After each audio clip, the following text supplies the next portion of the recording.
ધાનેરામાં ઉમેદવારી ફોર્મ ભરવાનો અંતિમ દિવસ, મોટી સંખ્યામાં ઉમેદવારો અને સમર્થકો ઉમટ્યા. બનાસકાંઠા જિલ્લાના ધાનેરા ખાતે જિલ્લા પંચાયત, તાલુકા પંચાયત તેમજ નગરપાલિકા ચૂંટણી માટે ઉમેદવારી ફોર્મ ભરવાનો અંતિમ દિવસ હોવાથી પ્રાંત કચેરીએ રાજકીય ચહલપહલ જોવા મળી હતી. અંતિમ દિવસે વિવિધ પક્ષોના ઉમેદવારો મોટી સંખ્યામાં પોતાના ટેકેદારો સાથે પ્રાંત કચેરી ખાતે પહોંચી ઉમેદવારી ફોર્મ ભરવા ઉમટ્યા હતા. કચેરી પરિસરમાં દિવસભર ભારે ભીડ અને ઉત્સાહભર્યો માહોલ રહ્યો હતો. માહિતી મુજબ ભારતીય જનતા પાર્ટી અને કોંગ્રેસ દ્વારા હજુ સુધી સત્તાવાર મેન્ડેટ જાહેર કરવામાં ન આવતા પક્ષની અંદર અસંતોષ અને સસ્પેન્ડની સ્થિતિ યથાવત રહી હોવાનું જાણવા મળ્યું છે.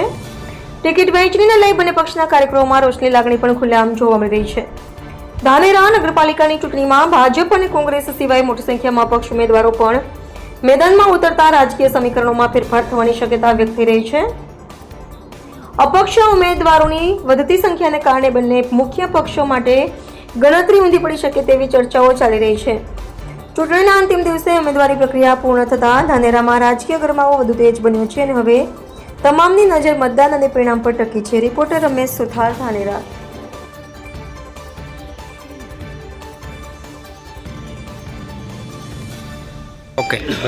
આજે તાલુકા પંચાયત, જિલ્લા પંચાયત અને નગરપાલિકાની ચૂંટણીના ફોર્મ ભરવાના દિવસે ખૂબ ઘસારો છે.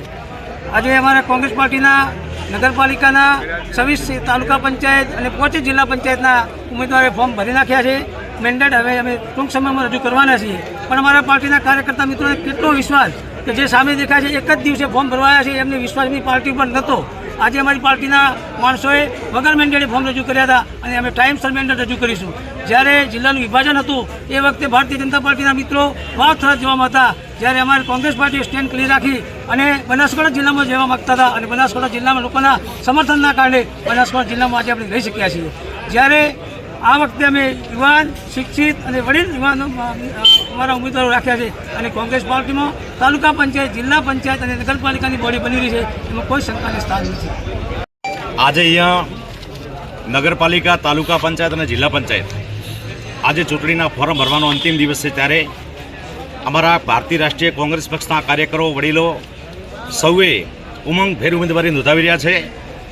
જ્યારે સભા પક્ષે મને ઘણી વખત પૂછે છે કે તમારે મેન્ડેટનું શું થયું, અમારા મિત્રો મેન્ડેટ આવી જ ગયા છે અને થોડી જ વારમાં અમારા તાલુકા કોંગ્રેસ સમિતિના પ્રમુખ શ્રી માનનીય ઈશ્વરભાઈ ચૌધરી સાહેબ અહીંયા રજૂ કરવાના છે.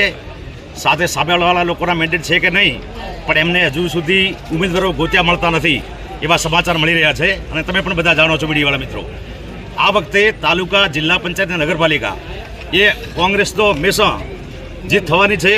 બનાસકાંઠા જિલ્લાને તાલુકા પંચાયત, નગરપાલિકા કોંગ્રેસનો ગઢ રહ્યો છે. તાલુકાના જિલ્લામાં કોંગ્રેસ પક્ષે વિકાસના કાર્યો કર્યા છે અને સામે ભારતીય જનતા પાર્ટીના આ કુશાસન વહીવટથી તમામ ખેડૂતો અને ગ્રામજનો, લોકો, ગામડાના લોકો પણ, સરપંચો, જન ચૂંટાયેલા પ્રતિનિધિઓ બધા કંટાળી ગયા છે. અને 100% ડંકાની ચોટ ઉપર કહું છું કે 18 આલમ અમારી સાથે છે ને કોંગ્રેસ વટકે સાથ જીતે છે.